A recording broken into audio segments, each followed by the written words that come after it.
Assalamualaikum and hello everyone. Welcome to Netizen Us, from social media to Sharia legal analysis.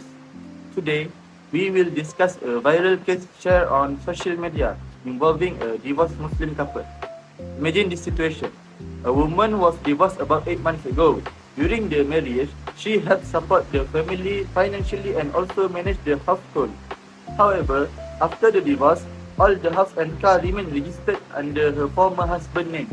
Recently, she posted online asking whether she still has the right to claim harta sepencarian, whether she can recover unpaid maintenance from her former husband, and whether she can ask him to repay debt that caused her to be blacklisted. Things became even more complicated when her former husband announced that he intends to transfer the house and car to their daughter through hibah before the Sharia court could decide the case. This raises several important legal questions under Islamic family law. First, can the former wife still claim harta sepencarian even though 8 months have passed since the divorce? Second, does the fact that the house and car are registered solely under husband's name prevent her from making a claim? Third, can the husband legally transfer those properties to his daughter through hibah in order to defeat the wife's claim? Finally, is the wife entitled to claim reimbursement for family debts and unpaid maintenance? To answer this question, let's hear from our first legal analysis. Thank you. Okay, thank you. Let's begin with the first issue. Can the former wife still file a claim for harta sepencarian even though 8 months have passed since the divorce? The answer is yes.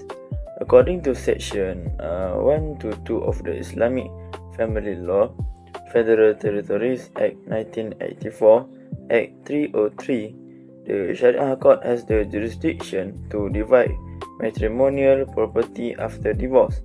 The court will determine whether the property qualifies as harta sepencarian by examining the contribution made by both spouses.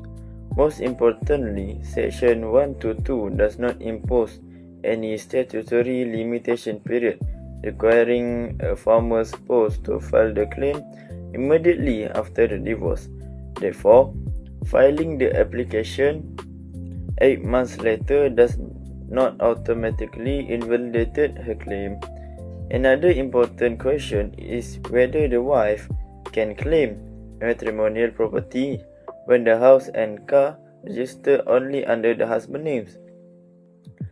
Again, the answer is yes.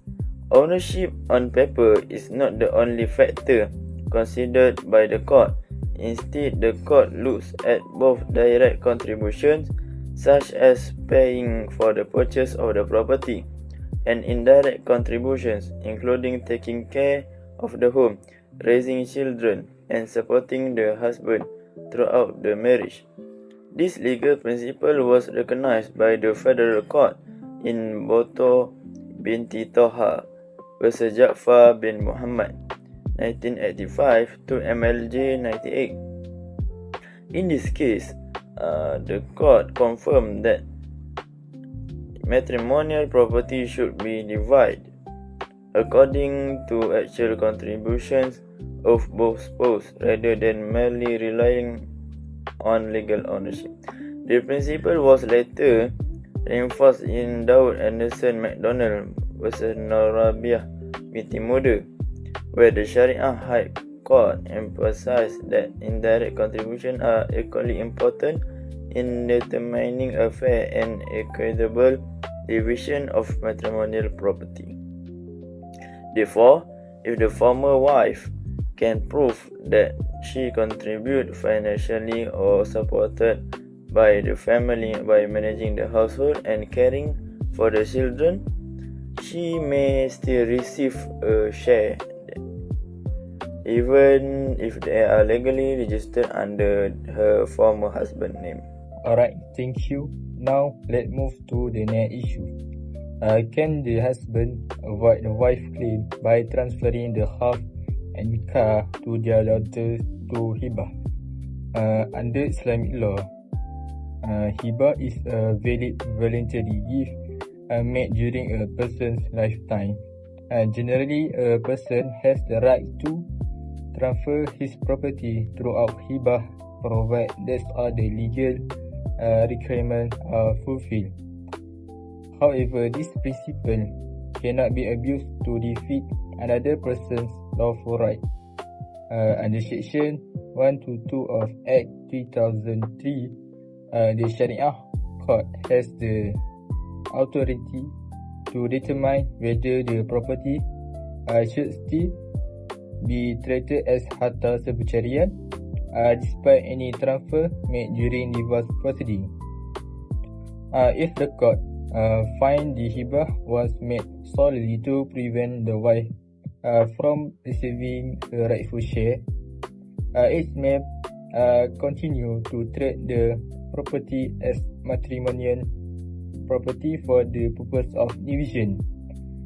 This approach is supported by case of Robert against Umin Kasum, 1966, 1 National Law Journal 163, where the court emphasized that entitlement to harta sepencurian depends on the spouse's contribution throughout the marriage rather than whose name appears on the ownership of the document. Therefore, the husband cannot simply remove the wife's legal rights by transferring the property to someone else during the divorce process. The next issues concern the debt incurred during the marriage. Although the Islamic Family Law Acts do not automatically require one spouse to repay the other personal debt, the court consider that were incurred for the benefit of the family when determining of division matrimonial properties. So, if the wife can provide that those debts were taken for family expenses or result directly from the husband's conduct, the court may consider those liabilities when deciding what is fair. Finally, let's discuss the issue of unpaid maintenance. Under Section 59 and 70 of the Islamic Family Law Act 1984, a husband has a legal obligation to provide maintenance for his wife during the substance of marriage according to Hukum Sharia. If he failed to fulfill his obligation without lawful justification, the unpaid amount becomes arrears of maintenance which may be claimed before the Sharia court. The court will determine the amount payable after considering several factors, including the husband's financial ability, the wife's reasonable needs, and the evidence showing that maintenance was not paid. Now, let us apply all these legal principles to our scenario. The former wife is still entitled to file a claim for harta sepencurian despite waiting approximately 8 months after the divorce because there is no statutory limitation period under Section 122. She may also claim a share of the house and car even though they are registered under her former husband's name, provided that she can provide either a direct or indirect contribution during the marriage. The husband attempt to transfer those assets to their daughter through hibah does not automatically defeat the wife's legal claim. The Sharia court may still examine whether the transfer was intended to prejudice her right before deciding on a fair distribution. Regarding the debts, repayment is not automatic.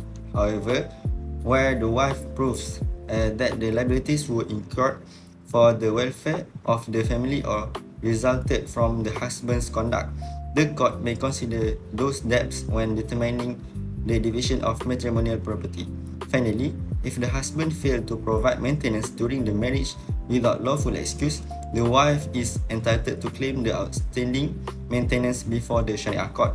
In conclusion, Islamic family law seeks to achieve justice by recognizing both financial and non-financial contribution made during marriage.